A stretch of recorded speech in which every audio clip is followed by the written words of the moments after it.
Retrocausation, a mysterious theory where the future influences the past. Damn, even the future's an influencer these days. In this episode, we discuss why some physicists think the future causes the past through a strange process called retrocausation. This episode is a must-listen for anyone that is interested in unconventional ideas about the nature of reality or curious about the unknown. We discuss strange results in physics, including Wheeler's delayed choice experiment, and dive into why some fringe physicists believe retrocausality may explain quantum entanglement, one of the trippiest aspects of our universe. I think Jada Pinkett Smith also has a theory on entanglement. Ha! I'm your co-host Izzo, joined here by Magnum. And this is the Swerve Podcast.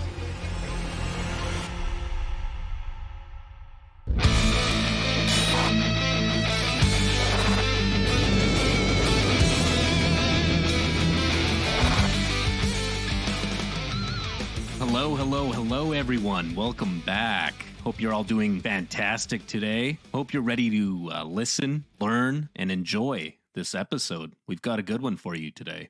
If you're a first-time listener and you're wondering what you've stumbled across, we're the Swerve Podcast, and we do deep research on topics that swerve off the mainstream path, then talk about them in an uncensored way that's not boring. Here we like to prioritize listener-requested topics, preferably topics that we know little to nothing about, doing the extensive deep dive research so that you don't have to, all in line with our overall mission to understand everything in the universe, one obscure topic at a time. Typically, we cover fun conspiracy stuff, fringe or cutting-edge science, forgotten or alternative history, strange myths, urban legends, consciousness, UFOs, true crime, the paranormal, or unexplained mysteries. But before we get into the basics of today's topic, Izzo, would you enlighten the listeners to our special tradition on the podcast? And our tradition is that we like to drink while we record these too. So we'll just do a quick round table. And what I've got on the go is a Ryan Coke. Excellent. Very basic, but that's fine.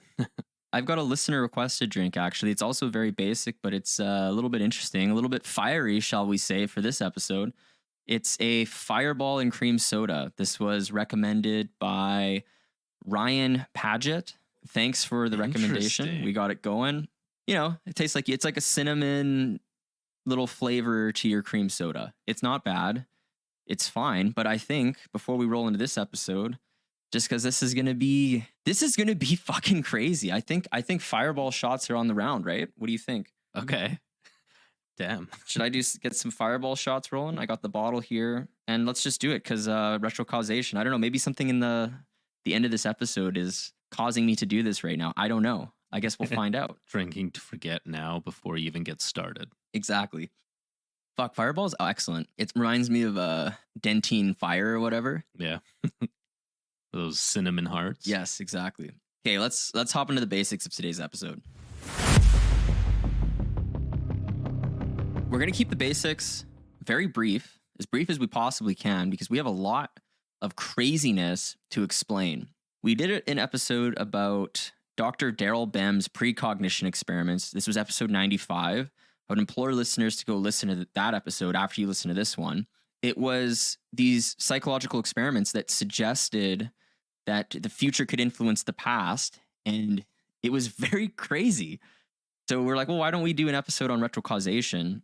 I think we had some listeners, after they had heard that, kind of like hint at doing retrocausation. I want to shout out Dirty Dangles. I think in some messages he was like, yeah, you guys should do that. And we're going to dive deeper into what retrocausality is, and we're going to try to figure this out. This is a real concept by certain niches of theoretical physicists, I would say. It's not like a mainstream theoretical physics concept, but there are real physicists that do work on this problem.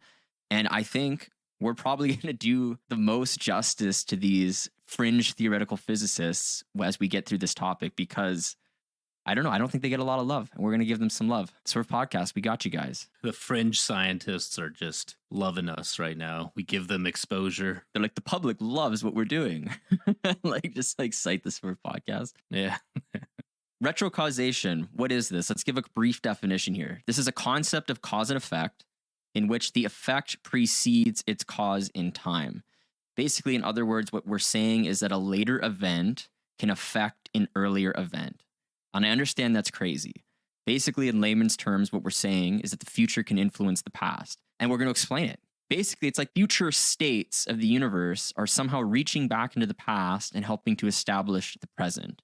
So you might ask, like, why would we care about this? Who gives a shit? But from like a philosophical perspective, what I find interesting about retrocausality, if you take it from like a very broad universal reality level scale, retrocausation might explain how life arose in the universe against all odds, right?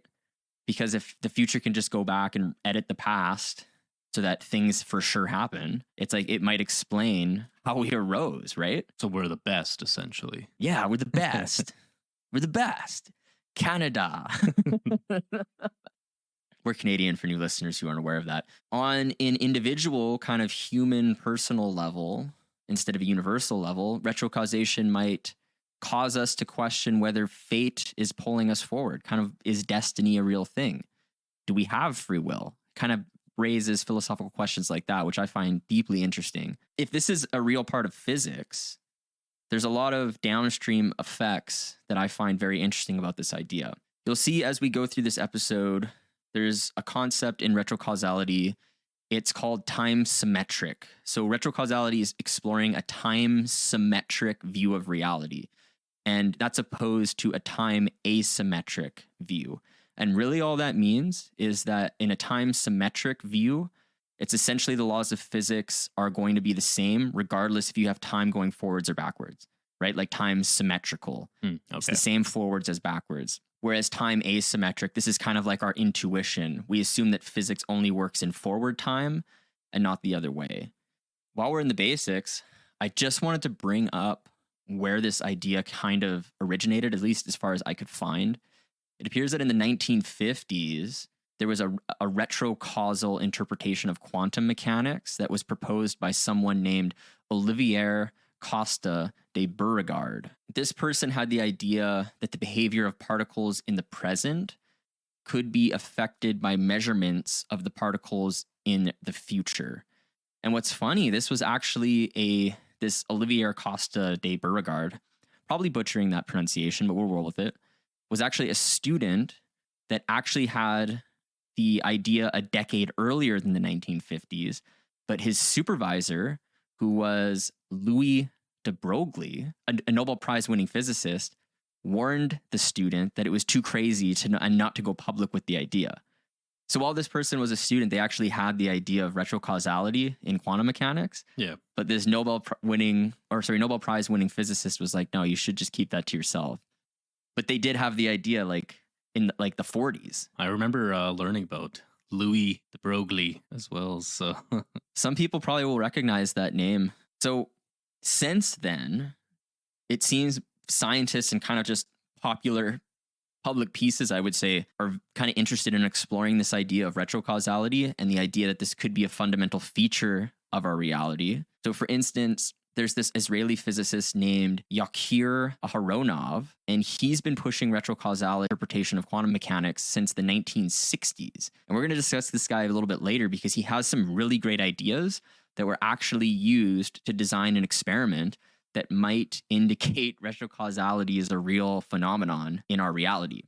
Now, the whole shocking thing about this entire kind of saga that we went down researching this is it turns out that there's actual experiments in physics published in real scientific journals that may suggest retrocausation is indeed a property of our universe.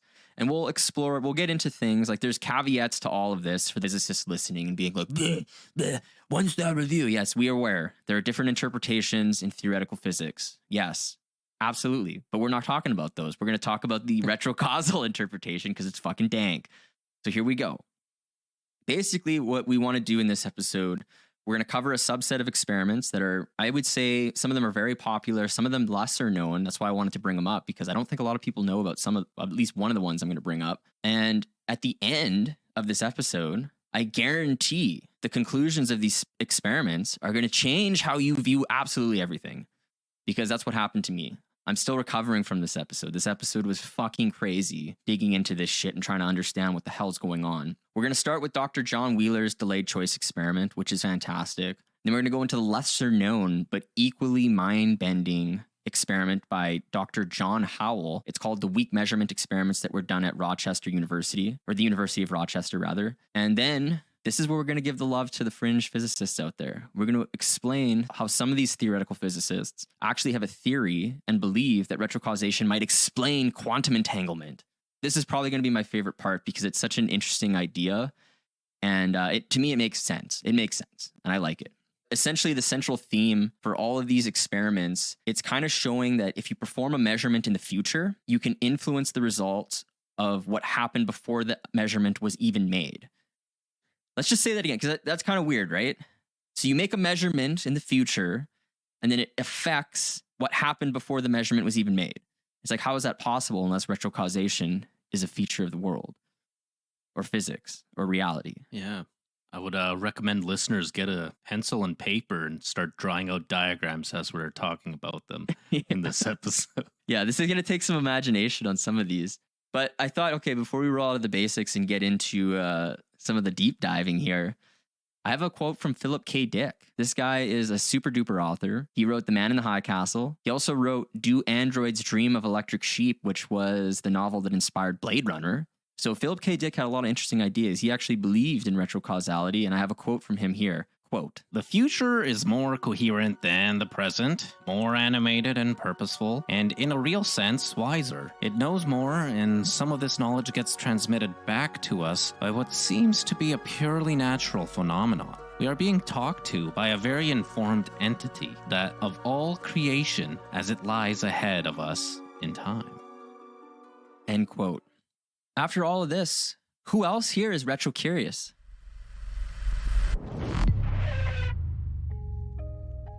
Before we can get into these experiments, we need to give a little primer on light, because we're not going to understand Wheeler's delayed choice experiment unless we talk a little bit about light. And here in this section, we're going to discuss one of the most mind-boggling experimental results literally in the universe to date. Join us as we illuminate the nature of light. What's light? Do we know? Photons. Yes, 100%. Light is composed of discrete packets of energy called photons. So we just need to picture this. It's just a little quanta, a little thing, a little piece of light that's moving. I want to say photons are massless. They don't have a mass like we do. That's kind of important for later. But this is what light is. And one of the weirdest parts about light is that it exhibits what is referred to as wave-particle duality. This means that depending on experimental circumstances, light exhibits either wave or particle-like properties.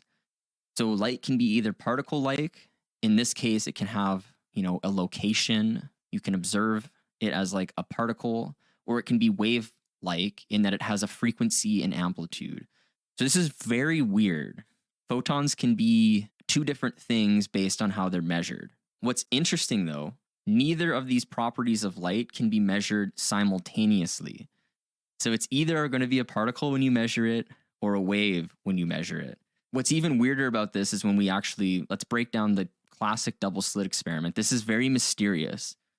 This is something that I still don't really understand conceptually. Like, I can understand what's being said, but conceptually I cannot understand what the fuck is going on here. Let's talk about a wave first. If you have a beam of light and you strike a wall with two narrow slits in it, an interference is going to be observed on a distant screen beyond the wall. So picture like a zebra striped pattern where you have bright lines and dark lines. This would indicate wave-like properties, kind of similar to how water passing through two slits would cause ripples through each slit, and then those ripples on the other side will interact, either constructively or destructively, kind of creating different areas of greater and lower intensities. This is kind of how light's working. So that zebra stripe pattern where you see brighter light, that's the waves interacting constructively, and where you see the absence of light or the decrease in light, that's where the waves are interacting destructively. So they're canceling each other out. So when you shine light through these slits, this is what you see, right? Yeah. So this would indicate people are like, or physicists like, oh, well, light's a fucking wave. Because when we do the double-slit experiment, it's a wave. Well, here's the thing. If you place a photon detector on one of the slits or either of the slits, and then you lower the intensity of the light beam, so you're only emitting a single photon at a time. If you only emit one of those and you measure what slit it went through, the interference pattern disappears. You get just two lines on the other side. It's like light has shifted its behavior from a wave to behaving like a particle, depending on how you measure or monitor it. Put that another way, every time you look, the photon goes through one slit or the other, like a particle would. But if you do not look, it looks like it went through both and forms a wave-like pattern. So it can be either particle-like or wave-like, depending on if you're fucking measuring it. That's crazy. I wonder if it's our brain just fucking it up. When I look into it, a lot of physicists don't like that interpretation because they like saying that it's the measurement that causes it. Yeah. They like to say it's the measurement and not tie it into consciousness. So I'm going to defer to their expertise. Okay. But no, I totally get it. This is what people say. They're like, oh, the mind, it controls reality. And it's like, well, I don't know. Is it the measurement or I don't know. They say it's the measurement. So I wonder how many times this paper has been cited. Oh, I don't know. I should have looked into it. That would have been really interesting. I bet you it's thousands. Yeah, even in the podcast, we've brought it up a dozen times throughout all the episodes, just briefly here and there. There's probably a lot of it. Yeah. It's wild. I want to say, though, before we hop out of this section, this effect applies to other atomic scale entities that have mass. Remember, photons don't have mass. So you can have the same effect happen with electrons and other things. So it's not specific to photons. This crazy effect also applies to subatomic particles like electrons. Yeah, I think I saw an experiment too that they did it with helium atoms as well. And they observed a similar pattern, not this double slit, but in some of the other experiments that we look at, they observed the same behavior in even larger atoms. Okay, there you go. It's very interesting. This is a feature of quantum mechanics. It's very weird. Now, I think we have this primer on light. Let's talk about Wheeler's delayed choice experiment. And this experiment, when I first heard about it, blew my fucking mind.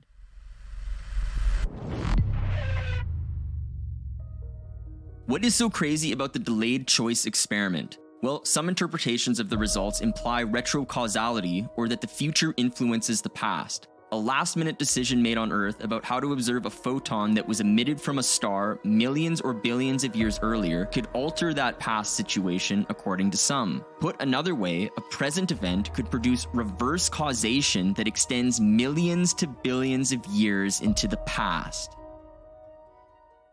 So I want to note, this is going to be somewhat of a lengthy explanation, but this is going to rip your fucking mind in half when we go through this. Why is this called the Wheeler delayed choice experiment? So there's this guy, John Archibald Wheeler.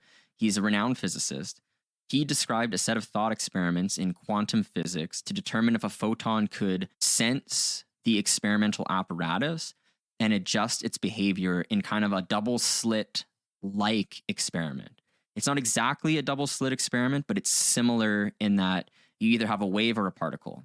And fun fact is, guess who John Archibald Wheeler's student was, one of his students? I don't know. Richard Feynman, one of the greatest physicists of our century. I don't know who that is. Ah! Anyways, so I got a quote from John Archibald Wheeler. He said the following, quote, "We now know it is indeed true that one can decide at the quantum level whether an object shall go 2 routes to get to its final point or just 1 route. You can make the decision after it's already made the trip. That sounds like a contradiction, but it works." End quote.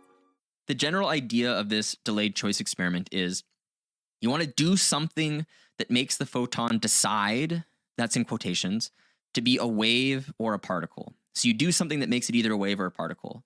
And then before the photon reaches the detection device, you change the system to make it seem like the photon chose to behave in the opposite way. Pull the rug from under it, yeah. Yeah, exactly, yeah. You pull the rug, just like FTX, I guess. Basically, this is a very similar setup to the double-slit experiment, but it's a little bit different. I want to try sum this up in the best way I possibly can. This experiment is composed of 1 or 2 beam splitters, and we're going to explain what that is in a second, 2 mirrors, and 1 laser, and then 2 detectors. This is going to be hard to visualize right now, but in 10 seconds, this is going to be extremely easy to visualize once we give it an analogy. Basically, the 2 beam splitters and the 2 mirrors are arranged in a square setup. And we'll get into this in a second. What's a beam splitter? Beam splitter is very interesting. It's basically like a mirror, except there's a 50-50 chance of allowing a photon to go through or for it to be reflected. So anytime we talk about a beam splitter, all it is, if you have a photon go and interact with a beam splitter, it's either going to go through it or it's going to be reflected off of it like a mirror. It's 50-50 chance. I mean, I think that makes sense, hey? Like it's a mirror, but like a shitty mirror. Yeah. So if you emit it like a laser at a beam splitter, you'll see half the light is reflected and half of it pass right through the beam splitter. It's like a mirror that cuts the beam in half, but one half is reflected and one just goes straight through. Exactly. So let's make this very easy to imagine because I just said a bunch of words. Imagine a baseball diamond. Now on home plate, we're going to have our first beam splitter. And then on first base, we're going to put 1 mirror. And then on third base, we're going to put another mirror. So that's the 2 mirrors total. We've accounted for the mirrors. You got a beam splitter on home, and then on first base, you got a mirror, and then on third base, you have a mirror. And then let's go to second base. What's at second base? Well, second base is either going to have nothing, or it's going to have 1 beam splitter. So all 4 bases are accounted for. On home plate, you got beam splitter. First and third, you got mirrors. And then on second base, you either have a beam splitter or you have nothing. Now, if you were to run straight through second base from first base, so let's say you're on first base and you're running to second base. If you were just to keep running, like you didn't turn to go to third, you just kept running, you're going to run into 1 detector, right? I think that makes sense. Yeah. Now, let's say you were running the opposite way. So you're coming from third base to second base and you just ran through second base. You're going to run into a second detector. So basically on second base, what's important, we're either going to have a beam splitter or nothing. And if you're a photon, you're either going to run through and hit a detector or you're going to run through from the other side and hit a detector. That makes sense. Imagine that we have a laser now behind home plate and we emit that laser. You know, just imagine like where the back catcher is. Like we have a laser instead of a back catcher. And we're going to shine the laser at home plate. And remember, that's where we have our first beam splitter. So that beam splitter, you're either going to have the light go through it. 50% of it's going to go through it and it's going to hit first base because that's how it's aimed. It's aimed to like go to first base. Or the other half is going to reflect and go to third base. So all we've done, we shined a beam of light on home plate and we sent 50% of it to first base, or we sent another 50% of it to third base. So we've kind of split the light into 2 different directions. The mirror on first base and the mirror on third base, they're aimed to reflect the light to go to second base. The light, there's 2 paths of light. You're either going first base way or third base way. And in either case, you're going to end up at second base because that's where the mirrors are reflected. Now, this is going to result in 2 beams of light that converge at second base from 2 separate paths. You have 1 beam of light that passed through the beam splitter at home plate towards first base, then was reflected from first base because there's a mirror at first base to second base. So let's just call that path 1. Let's just call it first base path. Or the second beam of light that reflected in the beam splitter is going to go to third base and then to second. We'll call that third base path. Yeah. There's only 2 paths you can go. Both of them will end up at second base. If I were to simplify it just a little bit more, it would be like if you have a blue laser, the blue laser goes from home base to first base, hits a mirror, and then it gets reflected up to second base. And then that same blue light, when it splits into like a blue and a red, and then the red portion of that light goes up to third base, hits a mirror, and then gets reflected into second base. So then you have the 2 detectors on each side where it's like, okay, it's going to collect the blue light or the red light. Yeah. And then if there is another beam splitter on second base, then it's going to collect a combination of the 2. Exactly. 100%. Yeah. There's just 2 paths. We want to label them blue and red. Let's label them blue and red. You want to label it first base path and third base path. Same shit. Now, so we have this setup imagined, right? Now imagine we do that same thing, but instead of using a laser beam, we use a special laser. the one that shoots single photons. So we're just going to shoot them one at a time now at the beam splitter. So you shoot one, 50% chance it goes first base path, 50% chance it goes third base path. What happens here, you can precisely measure if the photon either went first base path or third base path. It either did one or the other, and you can measure that. Yeah. So you can detect the path that the individual photon took. And this is really interesting, okay? So like you can determine which path it went on. Now this is an important point. So now that we understand what's going on with this experiment, on second base, like I said in the beginning, there's actually two conditions. The first condition, you have no beam splitter. There's just nothing there. It's just a blank path. There's just nothing on second base. So in this case, a photon either going to hit detector 1, which would indicate that it came first base path, or it's going to hit detector 2, which would indicate that it came from the third base path. So in that condition, when there's no beam splitter, it's very obvious that the photon appears to behave as a particle from the time of emission to the time of detection. Right? Because it went one way or the other. It's not a fucking wave, and like we can detect it. It's like, okay, this is a particle. Yeah. So recall back to the double slit experiment where when we measure one of the slits, it's a particle. Here it's like we can measure which way it went, so it's like it's particle. That's like the correlation here. It's just like a different way of doing the experiment. Mm-hmm. Okay. That's the explanation. Very easy. Now, in condition 2 on second base, let's say we actually put a beam splitter there. Now, this can be a little bit complicated, but it doesn't need to be. Basically, if you put a beam splitter there, what you get is an interference pattern. Let's just break it down like that. You're getting an interference pattern that indicates that now all of a sudden the photon's behaving as a wave. Very weird, interesting thing. It's kind of like the double slit experiment, except we're setting things up differently. We either have a beam splitter, in that case, light is behaving as a wave, or we don't have a beam splitter, and in that case, it's behaving as a particle. Interesting, yeah. And what's interesting about this happens even if you only use one photon at a time. You're still going to get an interference pattern over time, which doesn't really make sense. But that's why they're like, okay, if there's a beam splitter here, now we're getting a fucking interference pattern, and that's only what waves do. So now all of a sudden light decided to be a wave.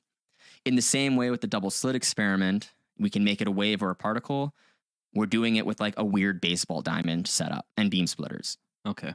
All we're saying at this point, if we have a beam splitter on second base, no beam splitter on second base, the photon is a particle the whole time. And if we have a beam splitter on second base, the photon travels as a wave the whole time. That's all we're saying. But if we understand this, when we get to this next part, we're going to lose our fucking minds. That's it. It's a particle or a wave. And we can change that depending on what we do on second base. That's all we're doing. So should we get into the fucked up part now? Strap in. Strap in, strap on. Imagine now we repeat the same experimental setup, but we're going to add the second beam splitter or remove it after we emit the photon and it goes through home plate. Okay. Let's say we let a photon pass through the first beam splitter on home plate and we have no beam splitter on second base. So this causes the photon to decide to travel as a particle, right? We said that. Yeah. If it's no beam splitter, it's going to be a particle. So we've made it so it's a particle. And then what we're going to do, as it's like rounding first base or third, whatever it's doing, we're going to put a beam splitter in front of it on second base at the last second. So we emit it, it goes through the first beam splitter, and it's like, okay, I'm a particle, I'm going first base. And then before it can get to second base, we add the beam splitter. What happens? What do you think would happen? Like just logically. Explosions. The universe ends, everyone dies. Yeah. Well, like my intuition is, okay, we've done this experiment before. When we have nothing on second base, it's a fucking particle. So I would expect it would be a fucking particle, even if we add a second beam splitter, right? Because it's a particle. Yeah. But no, it's like it started out as a particle. And then when you put it on second base, like last second, like before it can get to second base, all of a sudden you get an interference pattern. The particle-like photon changed its mind and became wave-like. How is that possible? I don't know. There's got to be maybe like a scale that's smaller Then photon scale. Well, we'll explain it. There's many interpretations of this, but Okay. this is where the retrocausation comes in, right? Because you start out as a particle, then you make a change later, and somehow that change made the photon into a wave before it emitted. It's like you were trying to get a gotcha on the particle, but it was like, nah, I'm a wave. I've been a wave the whole time. And it's like, no, you weren't a wave. We measured you and you were a particle. Yeah. And I want to note, this was experimentally confirmed in a similar setup to we just explained in 2007 by this guy named Vincent Jacques, and him and his colleagues. They actually did this. It was called Experimental Realization of Wheeler's Delayed Choice Gedanken Experiment. This was published in Science, a huge journal, and they actually did this experiment, and this is what they saw. For listeners who are interested in Gedanken, that just means like thought in German.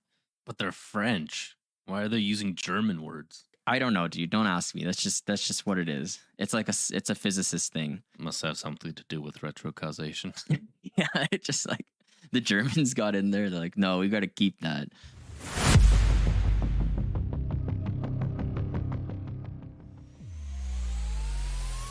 Before we continue the episode, if you're enjoying our podcast, the people you hang out with probably will too. Do us a solid and please pass on this episode to your social media friends on Facebook, Instagram, X, or other platforms. We would definitely appreciate your support. I'd also like to take this time to shout out some of our valued listeners. Huge shout outs to our newest initiates on Patreon. Shout out to Andrew Huff, the lead scientist, and Jackson Danger for joining our Ride the Wave tier. Huge shout outs to K-Dubs, Deep Space Rhyme, and Jake Farmer sliding into that Slap That Ass tier. And lastly, special epic shout out to Daniel Brown for joining our producer tier. Everyone's support of the project has been incredible. Thank you all. Please feel free to submit your topic or drink recommendations at theswervepodcast.com. May good karma and vibes with all of you. Quickly before we continue the episode, we wanted to share a fellow explorer of the unknown with you. His name is Eric, and he hosts a podcast called Uncomfortable. Check him out when you get a chance. If tales of ghostly hauntings, Bigfoot encounters, extraterrestrial interactions, and cosmic awakenings are your cup of tea, then join me, Eric Szilagyi, host of Uncomfortable Podcast, every Tuesday at 10 a.m. Make Uncomfortable your home for the topics that reside on the fringe of our reality. Eyewitnesses, researchers, and experiencers join me on a weekly basis to delve into their paranormal and otherworldly experiences. Heard in over 65 countries worldwide, follow Uncomfortable Podcast on Apple Podcasts, Spotify, or wherever you get your casts. Uncomfortable is now presented in video form on YouTube as well. So, as always, my friends, stay uncomfortable. So I understand that this is a mindfuck. This is kind of difficult to explain. But at the end of the day, all we did, we have a baseball diamond. Home plate, we got a beam splitter. Base 1 and 3, we got mirrors. And then base 2, we either have beam splitter or no beam splitter. That's it. And it's either a particle or a wave, depending on if the beam splitter is there or not. Basically, from this experiment, you can conclude it's kind of as if the photon must have gone back in time and changed its decision about traveling as a particle to travel as a wave all of a sudden. It's like it went retroactively back in time and became a wave, even though it should be a particle because we measured it to be a particle. And then at the last second, we introduced the beam splitter and all of a sudden it's a fucking wave. There's got to be like a way to measure it where it's like, no, we measured you as a particle, but then when you hit it, you became a wave, but we still have these measurements of you as a particle. That's exactly what the experiment is, though. That's exactly what it is. It is, but like the measurement is based on it reflecting and behaving like a particle. It's like, I don't know. It's hard to operate on that small. You know what scale, mirror it went to? Yeah, because it was behaving like a particle. But like after that, I don't know. I know it's fucked up.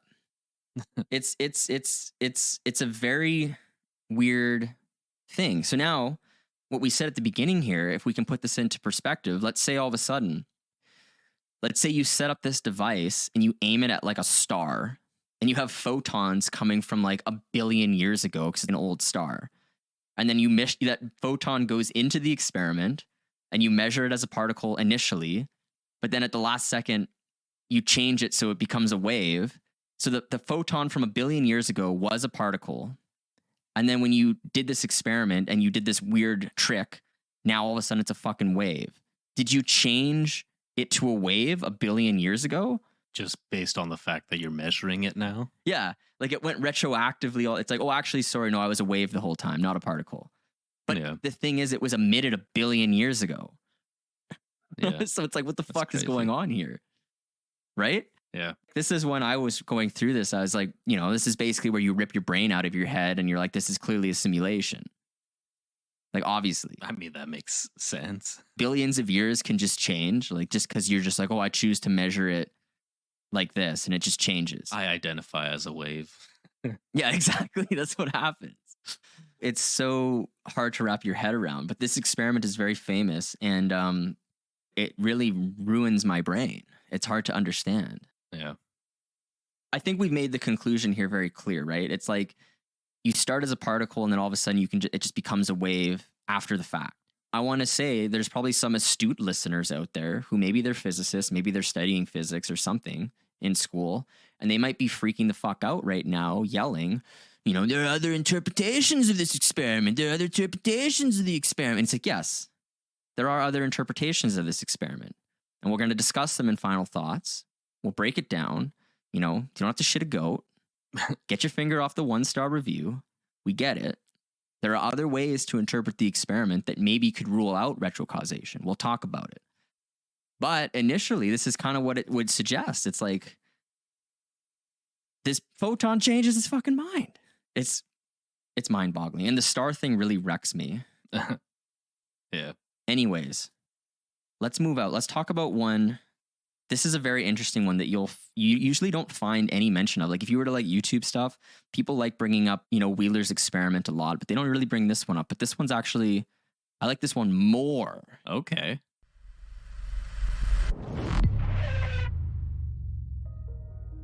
This next study not only may suggest that retrocausation is a feature of our universe, but it actually received funding from DARPA. Let's talk about the incredibly bizarre and mind-bending experiments from Rochester University. DARPA's funding like retrocausality experiments? Like, what are we talking about here? Like, this is, when I looked into the acknowledgements of the paper, I was like, oh, this is partially funded by DARPA. Interesting. That's funny. Let's break this down. This is Dr. John Howell's weak measurement experiment. We're going to bring it super layman. There's 3 steps to this experiment. This is really all we need to know. Step 1, you have a pre-selection measurement. This is like preparing the quantum state. That's what they say. Step 2, you have an intermediate measurement, so like a middle measurement. The whole experiment hinges on step 2. Basically, you have a weak perturbation, and we'll explain what this means, what a weak measurement is. But for now, you just have to know like step 2, the middle or intermediate measurement is like the whole point of the experiment. Number 3, this is your post-selection measurement. You measure something after the fact, and this is going to like finalize the quantum state. So in the same way, if we have no beam splitter, the quantum state is a particle. If we have a beam splitter on second base, it's a wave.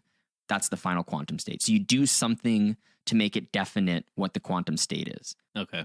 And what the whole point of this is supposed to be, if in step 3, you change what happens in step 2, so the middle measurement, that would indicate retrocausation because you did something later, but it influenced the step before it somehow. I see. Okay. That's the whole premise of this. It's much more complicated than that. Yeah. But if we break it down, that's literally all that's happening here.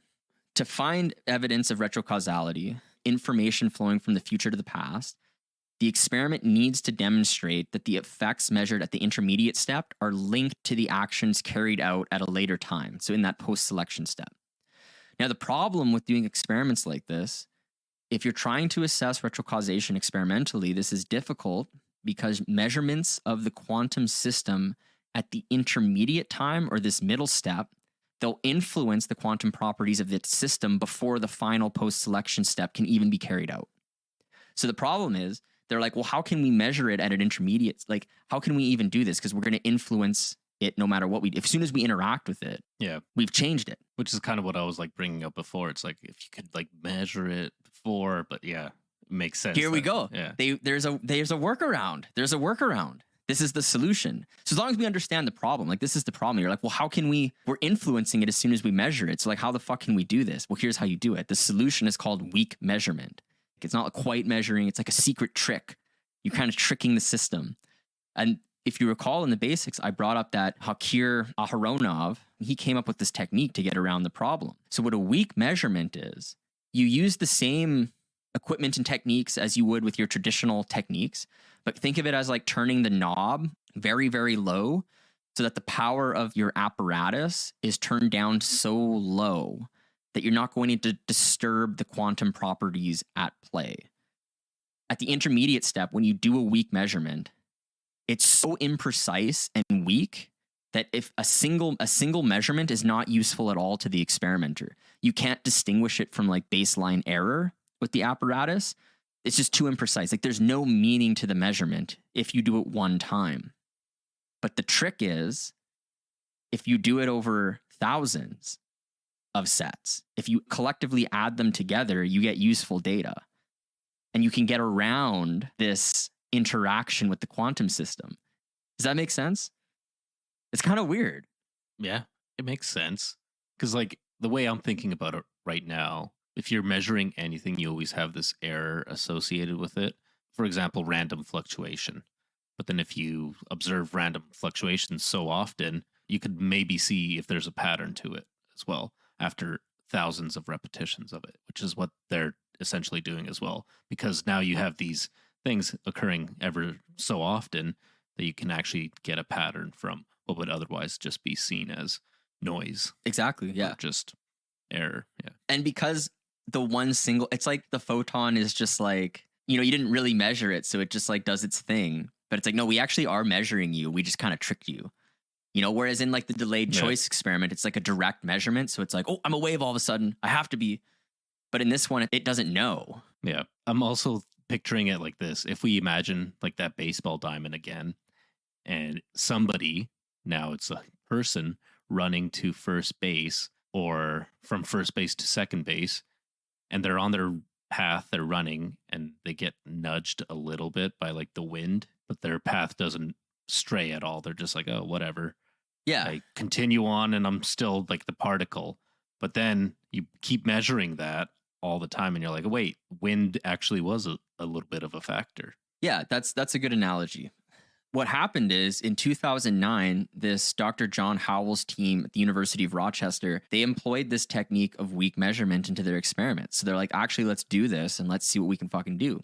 So they published a paper. It was called Ultra-Sensitive Beam Deflection Measurement via Interferometric Weak Value of Amplification. This was published in the journal Physical Review Letters. It has 844 citations. Let's break this down a little more without getting into extreme details of this experiment because it's actually ridiculously complicated. But what happens is you have a laser. They emit light from a laser. It's measured, and then it passes through a beam splitter. We've been through beam splitters. 50% goes through, 50% is reflected. Part of the light that passes through the beam splitter and part of the light is directed to a mirror fixed to a super sensitive motor. This is like the intermediate step where you're going to have your weak measurement. It's so sensitive that it can detect being nudged by the deflected photons from the laser beam. So it's like almost like the photon's hitting it and it's like moving back ever so slightly. It can detect that. Now, if we can show the post-selection step, so after it reflects off this like mirror motor thing, that we have influenced the intermediate step somehow, that would suggest retrocausality, right? Yeah. So we do a measurement later, and then let's say we go back to the intermediate step and we're like, oh, something's different about this. And it only happens when we do the post-selection. It doesn't happen when we don't do it. You would have to conclude that something retrocausal is happening. So the light reflecting off of the mirror, so off the intermediate step, it'll pass through two gates, beyond which the beam is measured a second time or is not measured. So this is the post-selection step. You're either measuring it a second time or you're not measuring it. So this is like an after-the-fact selection, and this is what we're calling the post-selection. Okay. So let's talk about the results of this experiment. if you don't do a second measurement, so in the post-selection step, you don't measure, you see very little movement and deflection in the intermediate step. Picture that mirror with the supermotor. It just like kind of gets deflected, like not really. But when you do the second measurement, so you do the post-selection, that third step, the movement from the deflection in the intermediate step is amplified 100-fold. So somehow by doing something after, you've changed the intensity of what's being detected at the intermediate step. Yeah. So if we put this a different way, the post-selected light, the portion of the light being measured at a later time, was amplified about 100 times more than the light that was not destined for second measurement. So some physicists, so this like Dr. Yakir Aharonov, he concludes that he's like, oh, this is obvious. Like this experiment is evidence and I'm going to interpret it as evidence for retrocausality. That's what he says. Like that's kind of fucked up. That's kind of weird. Yeah, it definitely is. Because if you don't measure it, it's weak. But if you measure it, it's strong, but it's like at the step before you measured it. So it has to have, like the future changed to what happened. Yeah. Doesn't make any sense. My mind is hurting. I wish listeners could see us right now. We're both like rubbing our heads and like trying to understand what the fuck's like. Listeners, we should be saying like, if none of this makes sense to you, like that's the point. This shouldn't make sense. This is all very difficult stuff. Yeah, no, it is. Here, I'm doing a fireball because we're getting fired up for the next part. This is my favorite part of the episode. This next part. Okay. We're getting amped up. Taking a second to collect my thoughts. I don't know if it's coming from the future or it just happened now, but like I'm feeling uneasy. Listeners, I don't know how you're feeling, but if you do feel uneasy, that's probably right. Okay, let's get into this section.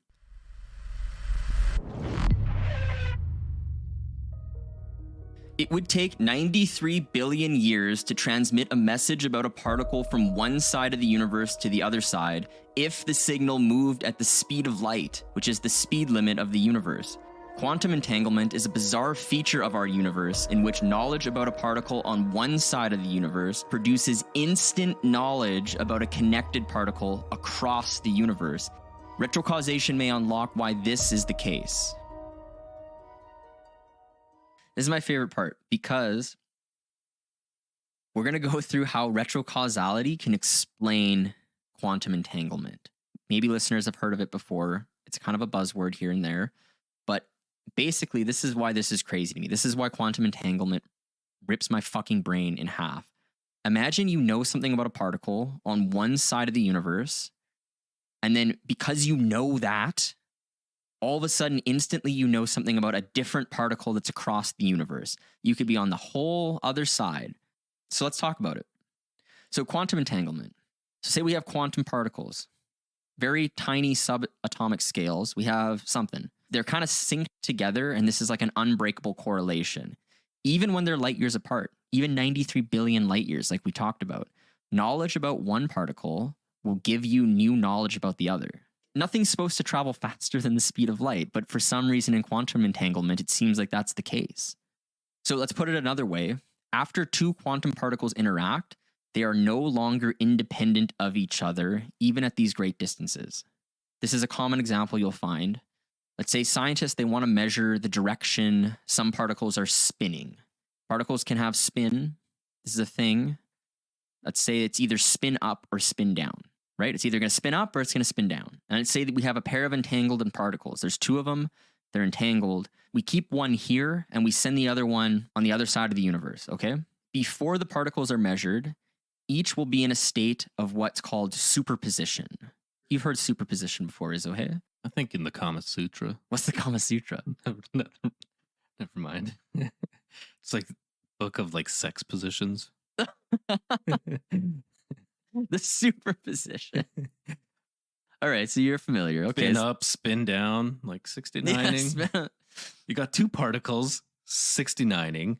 All right. And then you send one across the universe. And they're still 69ing. Yeah.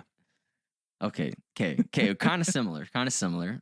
So superposition, what this means, this is like the ability of a quantum system to exist in multiple states at the exact same time until measured. In the case of our spin up, spin down, let's just say the particles, they're both spin up and spin down. They're in a superposition of spin up, spin down.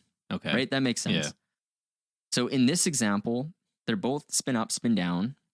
But when the scientist measures one particle, let's say we're the scientist, Izzo, we entangle these particles. We keep one with us right now during the show, and we send the other one, 50 billion light years away, and we measure the one with us right now. If we measure it spin up, the other one is going to be for sure spin down, no matter what. So we instantly know if ours is spin up, the other one's spin down. Yeah, I guess. That's like literally an established feature of the universe. Okay. Basically, when you measure one particle, the distant particle, there's always going to be a perfect correlation. If that hurts, if that doesn't make sense, that's too bad. This is just what it is. In fact, there's people who won the Nobel Prize in 2022, which we'll talk about. This is just how it is. Sorry. And actually, here's a fun fact. Does spin kind of boggle your mind a little bit? This is just a fun fact. Let's go on a tangent for a second. I mean, I'm just picturing literally that, like a particle spinning up or spinning down. This is a fun quote I found on like a physicist put down. They said, to understand spin, imagine a ball which is spinning, except it's not spinning and it's not a ball. Okay, fuck that scientist. Yeah, I know. Yeah. This is just quantum mechanics. It's just like, what are we talking about? Should have known. Felt like an idiot at the beginning of the episode, and now I know why. Been an idiot the whole time. Yeah, retrocausally. Yeah, it's weird how that works.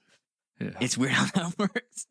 Like, why do I feel like such an idiot all the time? It's like, because in the future, you're going to do some dumb shit. And that's why. In the future, everybody thinks you're an idiot. So now you have to behave like an idiot. So, okay, let's summarize quick and then let's move on to this shit. So we measure one particle and it'll cause the quantum state of the other particle to collapse instantly, somehow, into a new state depending upon that result, no matter how far apart the other particle is. Right? They're in two superpositions. They're up and down. Particle 1's up and down. Particle 2's up and down. They're 50 billion light years apart. We measure particle 1. If it's up, the other one's down. If it's down, the other one's up.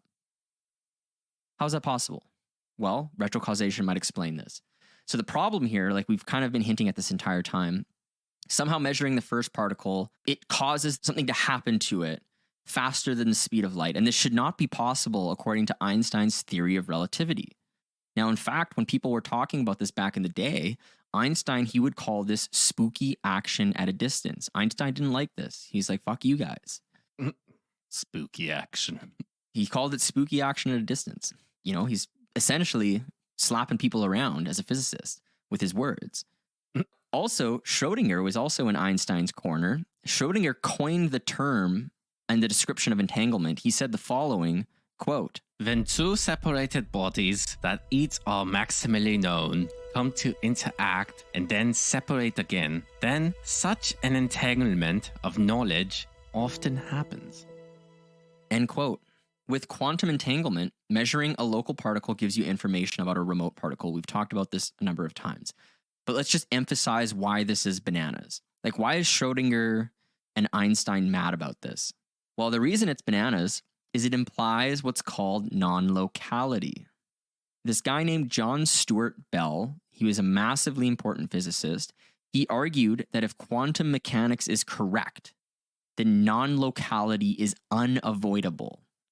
You have to have it. Now, with a pair of entangled particles, measurement of one particle can have subtle effects on the other one, even if it's across the universe, like we've been talking about. Now, again, the problem of this, non-locality seems to clash with Einstein's theory of relativity, right? The speed limit of the universe is light. Nothing can travel faster than the speed of light. So how can something 50 billion light years away be changed based on measurement instantaneously right now? How is that even possible? Both Einstein and Schrödinger considered these features of quantum entanglement basically magic, and they thought that the theory would be proven wrong. However, in 2022, the Nobel Prize was won by a group that performed some of Bell's experiments. And this was great evidence that quantum entanglement is indeed real and a feature of reality. So Einstein is now Sadstein. Damn Stein. Neinstein. Do you ever wonder why Germans have big heads? No. Because they're 9 by 9 by 9. That's a stupid joke. I might edit that out. It worked. Got me. Did you come up with that on the spot? I don't know. I heard it in the past. Or did I hear it in the future? The point being, let's get into, because we haven't even talked about the cool shit yet. We've just kind of been setting up quantum entanglement. These experiments in 2022, the Nobel Prize, like this is like, okay, entanglement is definitely a real thing. We did Bell's experiments. That John Stuart Bell, the guy who was like, I think non-locality is real. They kind of proved that. Prove is a strong word, but like they have very, very great evidence. But the problem is, no one can fucking explain what entanglement is. Except Jada Pinkett Smith. No. That's the problem. Like, no one can explain what it is. There's just theories on what entanglement is. It's like, we know it's a real thing. You can have particles far apart and somehow you measure one and the other one, you know the information about it instantaneously. But we don't know what it is. Yeah. You know Will Smith wasn't cheating. You instantly know Jada Pinkett Smith was cheating. Yeah, exactly. So let's talk about it. What is it? What is quantum entanglement? Can retrocausality save us? Hugh Price, professor emeritus at the University of Bonn, and Dr. Ken Wharton, professor of physics and astronomy at San Jose University, they say yes, retrocausality can save us. They propose that retrocausality might solve quantum entanglement. So, in the retrocausal view, influences from the measurement of the first particle can travel back in time without violating the light speed limit back to the point in time when the two particles were close enough to become entangled, causing them to sync up their properties in the past. That sentence doesn't make sense right now. That sentence is going to make perfect sense when we get through this explanation. I hope so. Let's talk about these guys' theory. This was so interesting to me. There's only 4 pieces of information we need to understand how retrocausation could be the explanation for the quantum entanglement properties we just discussed. And we're going to go through them step by step. This first one, this is a really interesting concept. Have you heard of collider bias before? No.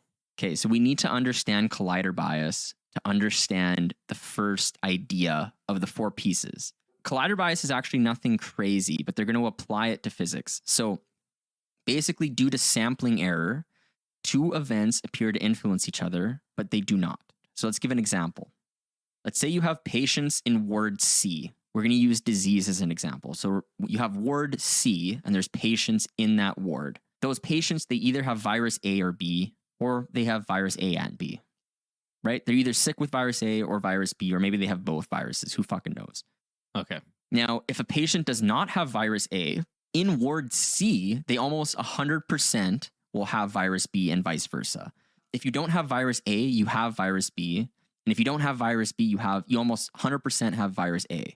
There's like this perfect correlation in ward C. Okay.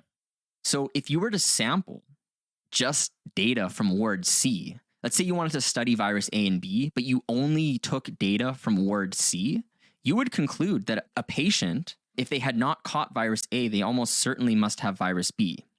Vice versa, if they didn't catch virus B, they almost certainly have virus A. Yeah. But that conclusion's completely wrong because it's just based on ward C. It doesn't take into account any other measurements. This is what's called a collider bias. It's a sampling error.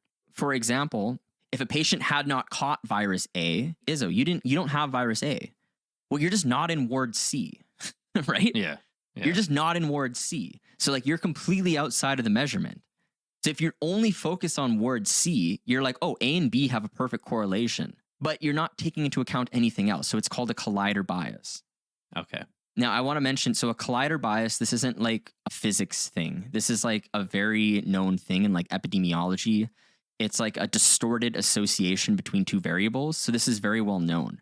This is a great collider bias that I found that might help make this idea click better for listeners. So if you look at people who have diabetes, obesity is actually associated with a lower mortality for people with diabetes, Interesting. even though obesity is associated with a higher mortality in the general population. So, right, this is kind of like word C. If you just take that data into consideration, you might conclude that obesity is a good thing. Yeah. Right? Because it has lower mortality with the people who have diabetes. But this is wrong, and it's only happening because of a collider bias. You have to watch out for these things. You think there's a correlation, but there's actually a third variable kind of thing that's causing things to be different. There's not a causation. Yeah. So the idea here, let's bring it to physics now. Hugh Price and Dr. Ken Wharton, they want to apply collider bias to the idea of quantum entanglement. Remember, we're talking about seems to be this perfect correlation between particle 1 and particle 2. Well, they're like, what if that's just due to a collider bias? I see. Okay. What if this is just because we're sampling word C and there's like another thing we're not taking into account? This is still idea 1. Remember, we got to get through 4 ideas. We're still on idea 1. This is what's called the rock, paper, scissors analogy. And this is going to help us explain collider bias a little bit better in the concept of quantum entanglement. Okay, let's bring up Alice and Bob.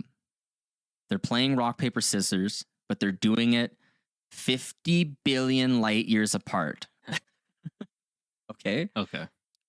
In the game, this isn't a perfect example.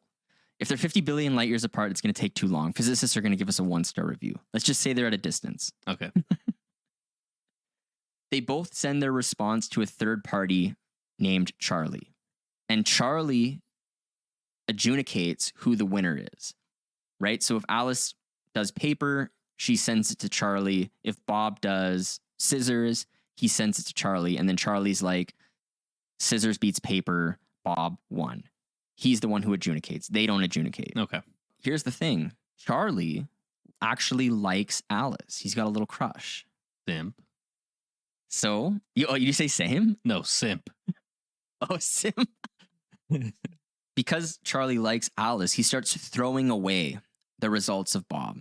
What a cuck. So anytime Bob wins, he just makes it seem like Alice is winning, Yeah. right? Yeah. So it looks like Alice is winning more than she actually is. So to an outside observer, it just looks like Alice has influence over Bob's choices. So for example, choosing scissors would influence the propensity that Bob will choose rock. Let's say Bob chooses rock. He just loses every time. Like Alice will always choose scissors because we've biased the results because of Charlie. Okay. So if Alice and Bob are far apart, this would kind of resemble like Schrodinger's magic and Einstein's spooky action at a distance, because it looks like Alice, if she chooses paper, Bob's more likely to choose rock. If she chooses scissors, Bob's more likely to choose paper. Yeah. Because she wins. And it seems like there's a correlation. Yeah. But there's no real correlation or causation involved at all. It's just a collider bias due to Charlie. Okay. So Charlie is like equivalent when we were doing the virus A and B example. Charlie's the equivalent of ward C. Yeah. There's this third thing that's affecting the output. So a more accurate statement would be, it's really more like if Alice chooses scissors, then Charlie discards the result. So Alice's choice actually has no influence on Bob's choice. But from the outside, it kind of looks like it does. Yeah. Yeah, let's move into the second idea then. This is where things get interesting. Hugh Price and Ken Wharton, they call this constraining a collider. Let's continue on the rock, paper, scissors analogy, but let's put God into play. Let's bring God into the mix. Big JC. Here's the problem. In a similar way, God also likes also likes Alice. Fuck. Yeah. Alice is just like a straight baddie. God's trying to fuck. Spitting game at her. Yeah. God and Charlie been messing with the same girl. Yeah, there's a love triangle. It's messy. And God doesn't like Bob at all. Nobody likes Bob. Bob's a piece I don't of like shit. Bob. Yeah. I agree. Bob sucks. So God is commanding, he adds a new rule to the game. Anytime it's Sunday, Alice will always win. And it's just due to God magic. Okay? Okay. So let's put it another way. On Sundays, if Alice chooses scissors, Bob literally cannot choose rock. He must lose. There's no throwing away the result like Charlie was doing in the previous example. On Sundays, the collider is constrained. This is a constrained collider. That's the difference. Instead of throwing away results, you must do the result. That's the difference. So we went from collider bias to constrained collider. Does that make sense? Yeah. So essentially, Charlie doesn't matter if he's constrained because yeah, it's there's God. Bigger, it's God there's magic. a bigger person at play. Yeah, exactly. Yeah. So this is what they mean by the phrase constraining a collider. So some of the possibilities that normally would be allowed are just completely prevented. So Alice's choice will always influence Bob's choice when the collider is constrained. Okay, that's idea number 2. Let's say a little bit more about this. They've been playing rock, paper, scissors for many years. And then over time, Alice learns that on Sundays, she will always win. So from her point of view, it appears like she can control Bob's outputs on Sundays. If she chooses scissors, he must choose paper. He's prevented from choosing rock on Sundays when the collider is constrained. Okay. So the main point here is when you have a constrained collider, it looks like causation is occurring across the collider. In this case, it's just God magic. It's not Ward C or Charlie like in the other examples. But there's really not a causation there's no causation here. It's just God magic. But Alice thinks it's a causation, right? Yeah. So Alice is not really causing Bob to choose differently. There's just a constrained collider at play that they're not aware of. So the idea here is that like Dr. Hugh Price and Dr. Ken Wharton, they think that quantum entanglement is just a connection across a constrained collider. Do we see the little parallel now? Yeah. Right? Like we're like, oh, how the fuck can we communicate across 93 million or 93 billion years instantaneously? It's like, well, it's not really that. There's just some kind of constrained collider at play that we're not aware of. This next idea, idea 3, this sounds complicated, but it's extremely not complicated.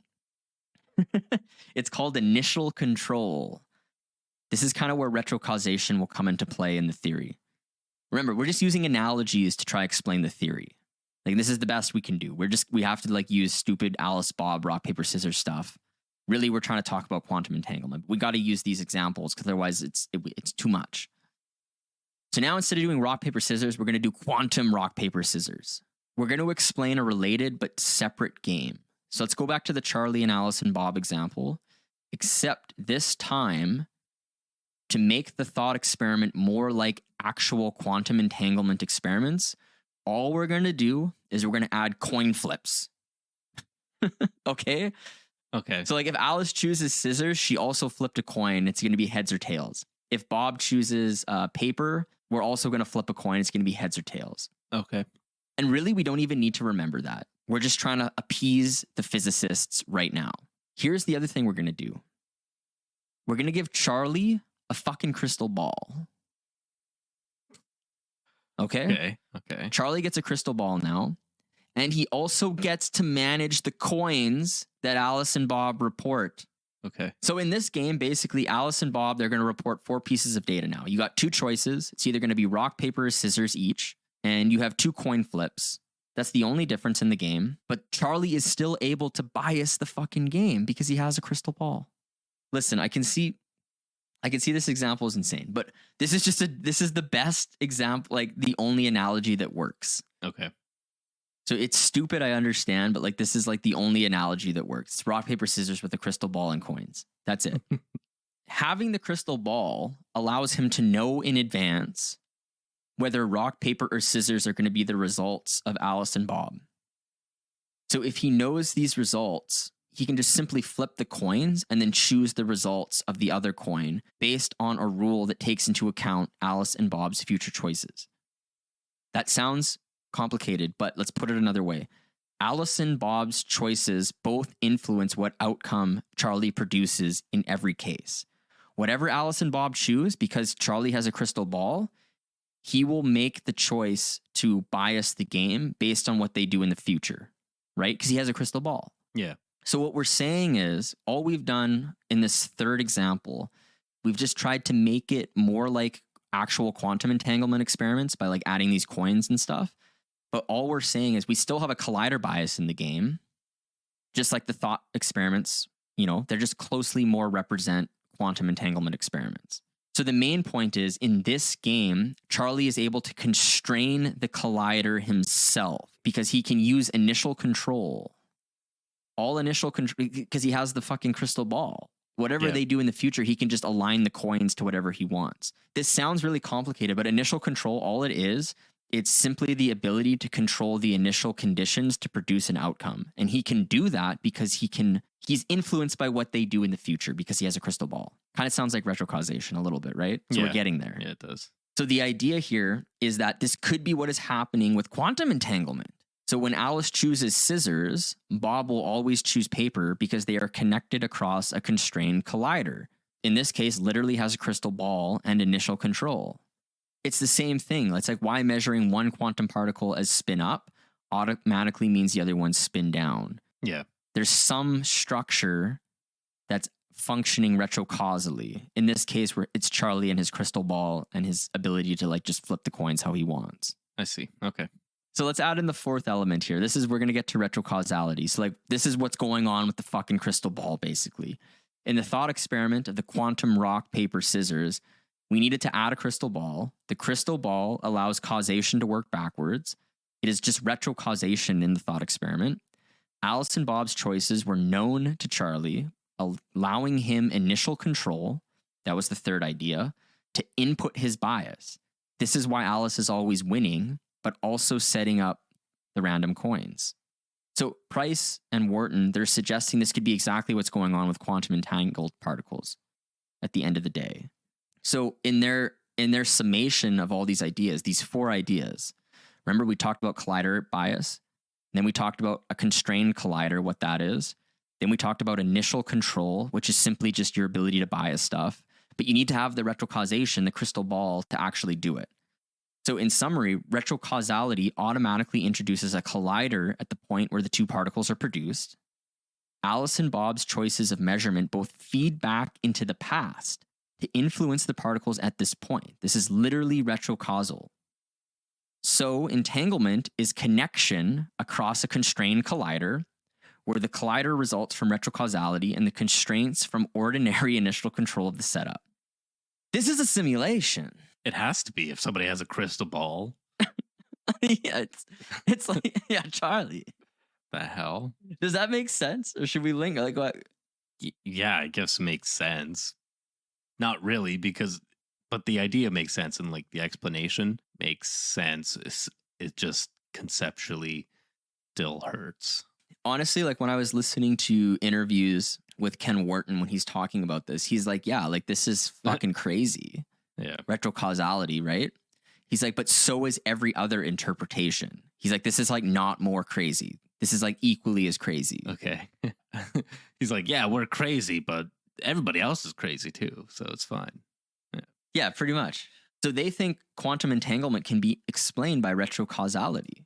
We're like, oh, this is spooky action at a distance. This is magic. But he's like, no, it's just a constrained collider. We're just not we're not detecting that. There's something deeper that is coordinating this. There's some kind of physical process which is able to retrocausally cause this to just happen. To us, it just appears like it's instantaneous, but it's a retrocausal thing that feeds into this initial control setup thing. I like it. I hate it. Really? Yeah. Oh, I thought it was so good. Yeah. Should we go into final thoughts and then we can talk about it? Sure, let's do it.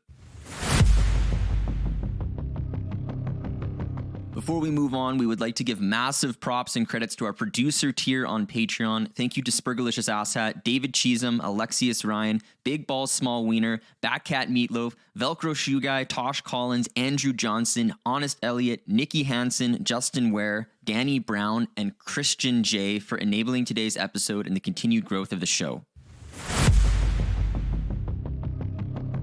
As I said at the beginning, to ward off the manic physicists that are listening to this podcast freaking out on how like there's other interpretations. I want to go through those, but maybe before we go into that in this final thoughts that I have, let's just get your raw take on this. Let's do it in reverse. In reverse. Yeah, we'll start with the quantum entanglement, Hugh Price and Ken Wharton stuff. You said you hated it. And the reason why I hate it is it's just like, oh yeah, it's just a constrained collider. We can't tell you what it is. We don't know. It's just fixing the results essentially that we're seeing. Don't know how to explain it. It's just magic. Well, they explained it like really well though. They did explain it, but they can't like point to this thing and be like, this is what causes it to happen. This is the constrained collider. No, they're just like there has to be one. It has to exist for this to exist. Can I try change your mind for a second? Sure. Remember we brought up John Stuart Bell and his non-locality, and he said that has to be, it's unavoidable in quantum mechanics. Yeah. So I don't remember the exact date, but that was like in the 60s he came up with that idea. And it wasn't until 2022 that they did it. Okay. It seems to me like in physics, you have like theoretical physicists come up with an idea, and then like 60 years later, someone does the experiment to prove it. Yeah. So in this case, this is them just coming up with the idea. So my point being is like they're laying the theoretical groundwork for like experimental physicists maybe 40 years from now to design the experiment to show, oh, hey, look, there actually looks like there's this constrained collider here. Okay. Same with Einstein. Like even when he came up with special relativity general or in GR, took many, many decades before like experiments actually were like, oh, I think this theory's right. Yeah.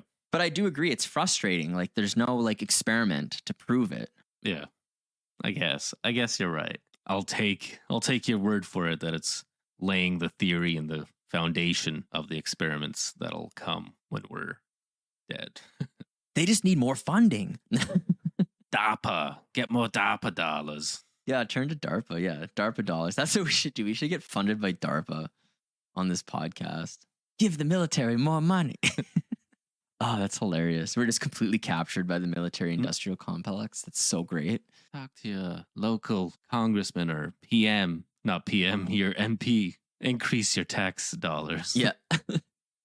How about we talk a little bit about this? Let's go into what's your thoughts on John Howell's experiment, the weak measurement, the 3 different steps. All of a sudden, a measurement later is affecting the middle step somehow. Yeah, that one was weird. It's like each new experiment was like an added layer where it just like reinforces retrocausation, but in a completely different experiment, just to prove that it still happens and we don't know why. Yeah, I like that one. Most people don't talk about that one. It's not a well-known experiment, but it's pretty interesting. And actually, if you look on the website, the University of Rochester, like they have like a few different articles written from experiments out of his lab. They don't ever talk about retrocausation one time.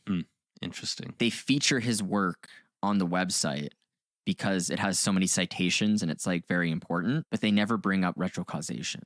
It's only other physicists outside that are like, actually, you know what? This could be evidence of retrocausation. I see.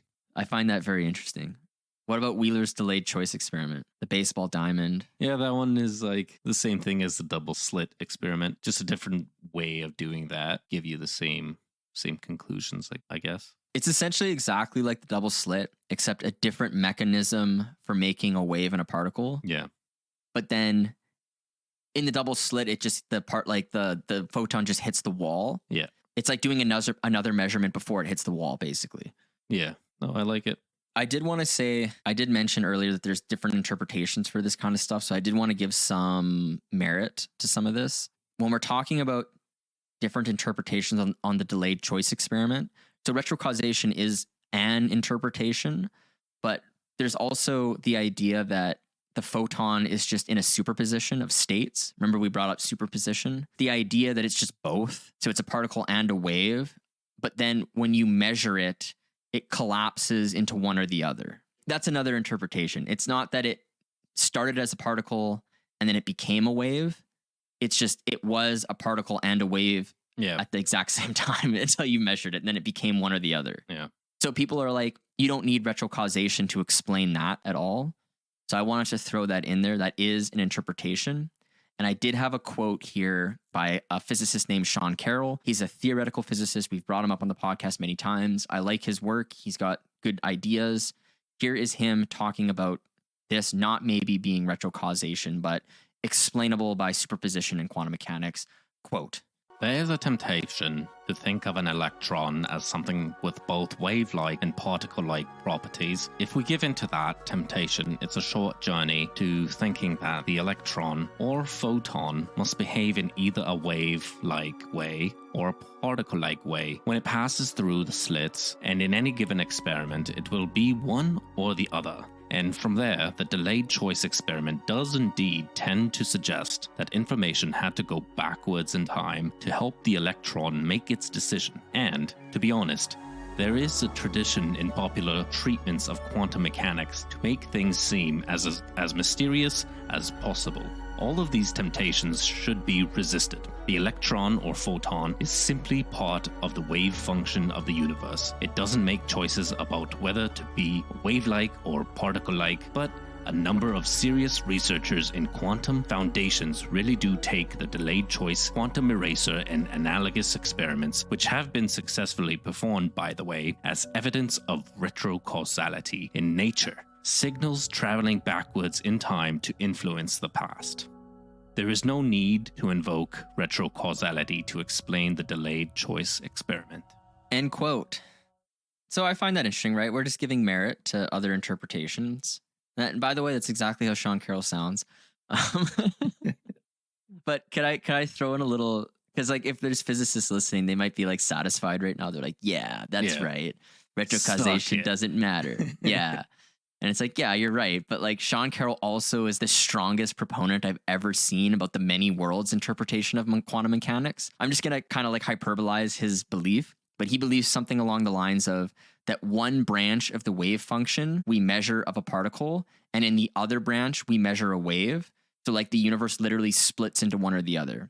That's his belief. So like say we're measuring spin up. He's like, well, of course the other one's going to be spin down. It's just another entire universe was created and one was spin down and the other was spin up. Okay. And it's like, okay, so like you tell me which is like more crazy.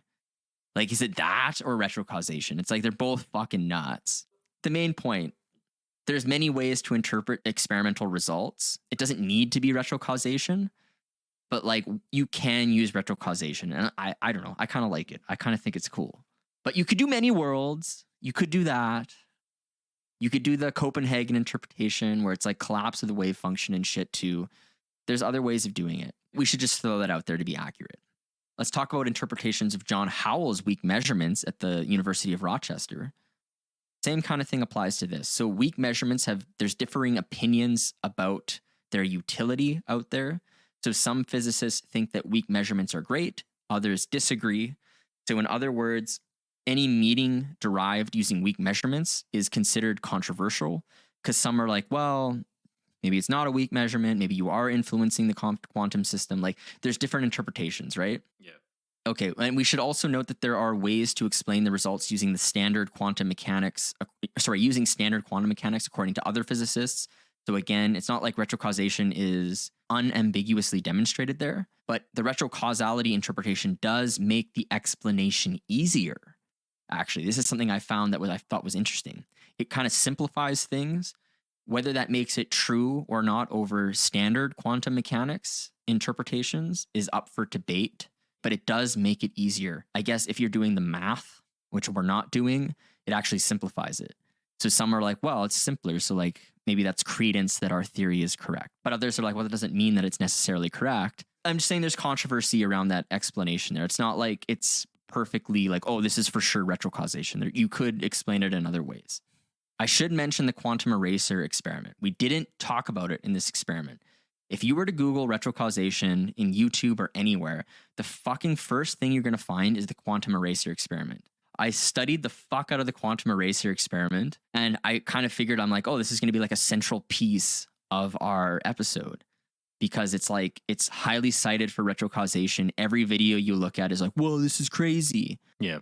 But when I looked into it very deeply, I was completely unconvinced by it. So I want to point listeners, if there are people who are like, you didn't do the quantum eraser experiment, go look at Diego Emilio Serrano on YouTube.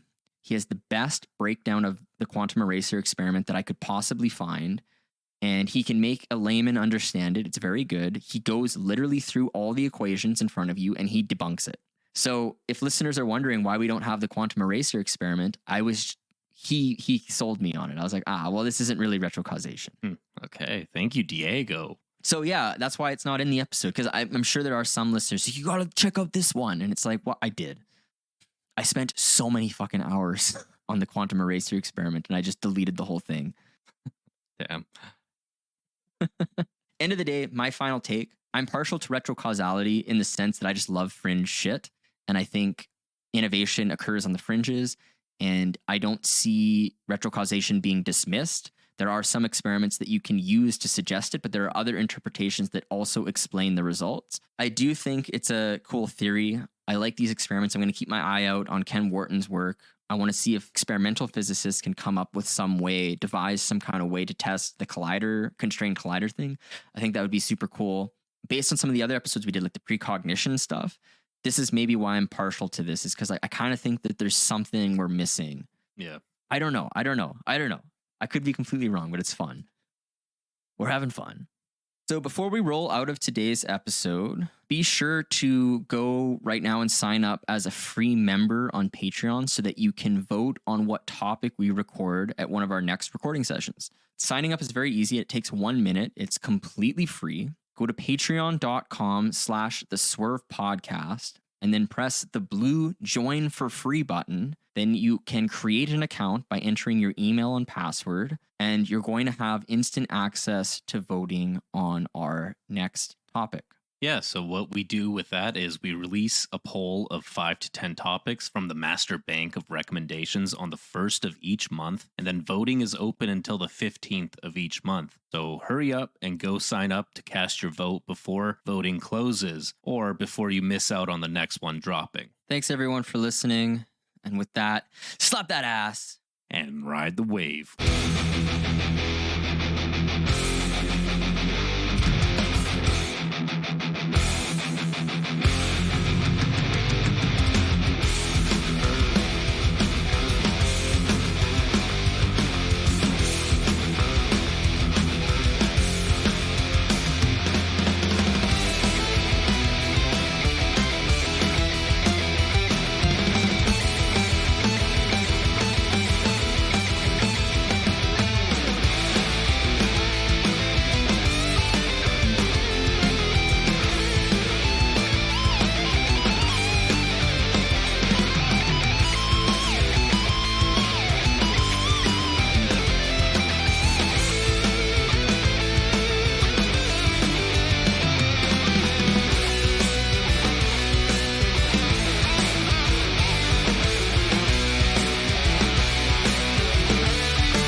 My mind is hurting. I wish listeners could see us right now. We're both like rubbing our heads and like trying to like understand what the fuck's like. Listeners, we should be saying like, if none of this makes sense to you, like that's the point. This shouldn't make sense.